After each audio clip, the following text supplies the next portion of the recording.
તો અમદાવાદના ચંડોળા ખાતે ડિમોલેશનને લઈને ગૃહ રાજ્યમંત્રી હર્ષ સંઘવીએ TV13 ગુજરાતી સાથે ખાસ વાતચીત કરી. તેઓએ જણાવ્યું કે પહેલગામમાં હુમલા બાદ કેન્દ્રીય અને રાજ્ય સરકાર એલર્ટ મોડ પર છે.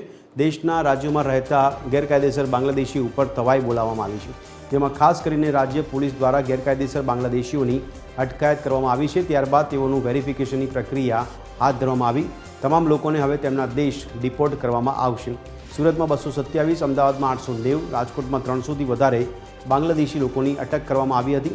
ત્યારબાદ ચંડોળા વિસ્તારમાં ડિમોલેશનની કામગીરી કરાઈ. ત્યારે અમદાવાદના ચંડોળાનું ડિમોલેશન માટે છેલ્લા 1 વર્ષથી કવાયત હાથ ધરવામાં આવી હતી.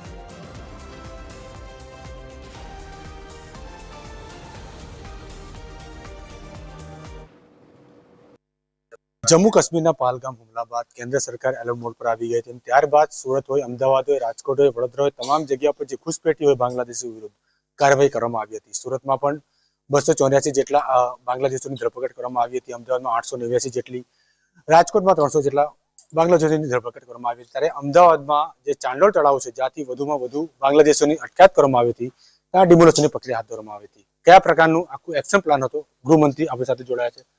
કયા પ્રકારનો આખો એક્શન પ્લાન હતો કે રાતોરાત કરવામાં આવ્યું હતું? ચંદોલા તળાવનો જો ઇતિહાસ તમે બારીકાઈથી જોશો તો આ 50 વર્ષથી ત્યાં તબક્કાવાર એક પછી એક અતિક્રમણ વધતું ગયું છે. 2010માં પહેલી વાર ચંદોલા તળાવને તળાવ અને ચંદોલા તળાવની સફાઈ અભિયાન અગર ચાલુ થયું હોય તો મોદી સાહેબ જ્યારે મુખ્યમંત્રી હતા ત્યારે આ પ્રયાસ કરવામાં આવ્યો અને ખૂબ મોટા પાયે ડિમોલિશન થયું. આજે જે ખાલી જગ્યા બી દેખાય છે ને, એનું બી કારણ 2010નું ડિમોલિશન હતું.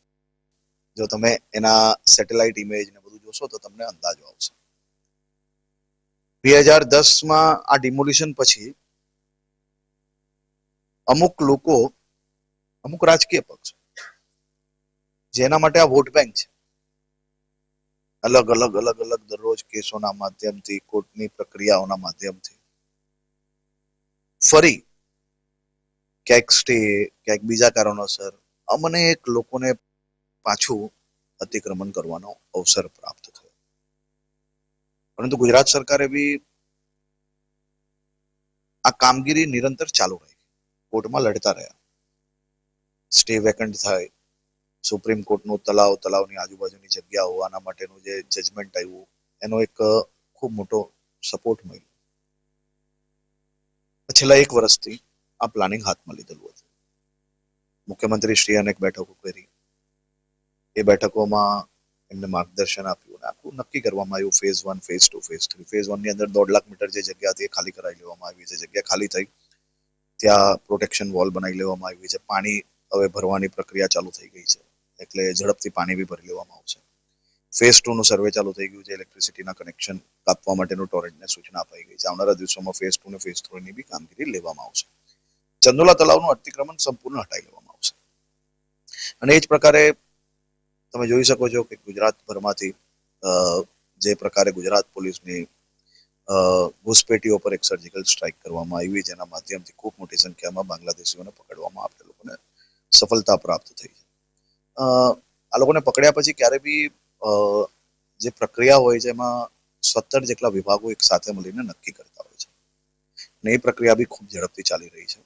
સામાન્ય રીતે 2-3 મહિના આ પ્રક્રિયામાં લાગતા હોય છે અને આ વખતે મને વિશ્વાસ છે કે પ્રક્રિયા સમયગાળાની અંદર પૂર્ણ થશે અને જેમ ગઈ વખતે 72 ઘૂસપેટીઓને અહીંયાથી પકડવામાં આવેલા, એમાંથી 48 લોકોને ડિપોર્ટ બી કરી લેવામાં આવ્યા છે. એટલે એ જ રીતે આ પ્રક્રિયા આમાં બી હમણાં ચાલુ છે. આખા ઇન્ડિયામાં એક એટીએસ છે જે ગુજરાતનું બીજા નંબરનું ચતુર માનવામાં આવે છે. તો લલ્લન બિહારી, તો તેનું એટીએસ ને ક્યાં ઢીલી પકડી એવું ન લાગતું હતું કે અત્યારે પકડવામાં આવ્યું? સંપૂર્ણ તમે લલ્લા બિહારી હોય કે કોઈ બી, ત્યાં ખાલી એક જ નથી. ફેઝ 1 માં જેટલા બી છે એ લોકોને બી પકડવામાં આવ્યા છે. એ એમને ફાર્મ હાઉસ બનાવેલું હતું એટલે એ ચર્ચામાં છે રહ્યો. પરંતુ એના સિવાય બી અનેક લોકો છે જેના ઉપર બી કેસ દાખલ કરવામાં આવી રહ્યા છે.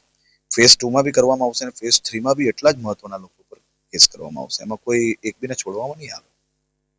કોઈ બી હોય, હું પર્ટિક્યુલર કોઈ વ્યક્તિમાં નથી પડતો, પરંતુ મારું એવું માનવું છે કે જે બી રાજ્ય સરકારની જગ્યાઓ પર અવૈધ અતિક્રમણ કરશે એને છોડીશું.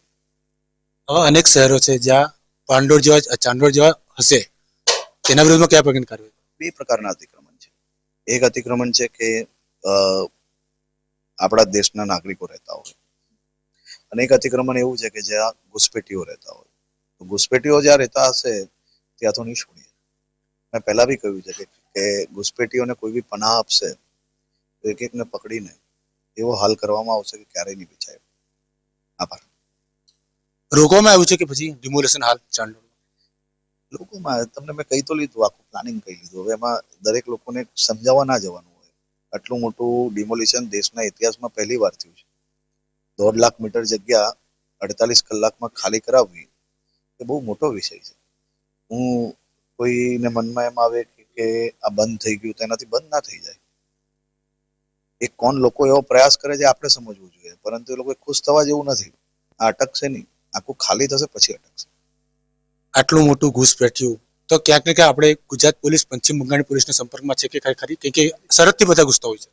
સંપૂર્ણ સંપર્કમાં સંપૂર્ણ અહીંયાથી ટીમ બી ગયેલી છે, તપાસ કરી રહી છે. ઘૂસપેઠિયોને શું ચુનૌતી છે?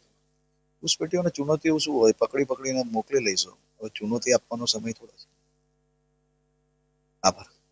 બિલકુલથી રાજ્ય ગૃહમંત્રી હતા, જેમણે જણાવ્યું કે જે પ્રકારે આખી પ્લાનિંગ હતું પાંડો ચડાવ હોય કે અન્ય જગ્યાઓ, તે છેલ્લા 1 વર્ષથી કરવામાં આવતી હતી, અને તેનો નિર્ણય આવતા જ આ જે પાંડો ચડાવ છે અમદાવાદનો, તેને જે છે ડિમોલેશનની પ્રક્રિયા હાથ ધરવામાં આવી હતી. તે ઉપરાંત જે ઘૂસપેઠીઓ જે કરવામાં આવતું હતું લન્ન બિહાર, તેની પણ ધરપકડ કરવામાં આવી છે, અને સમગ્ર બાબતે તપાસવાનો ધમધમાટ પણ શરૂ કરવામાં આવ્યો છે. કેમેરામેન જસમિતી સાથે જયેન્દ્ર પાંડે, ટીવી10 ગુજરાતી, શક્તિ ગુજરાતી, સુરત.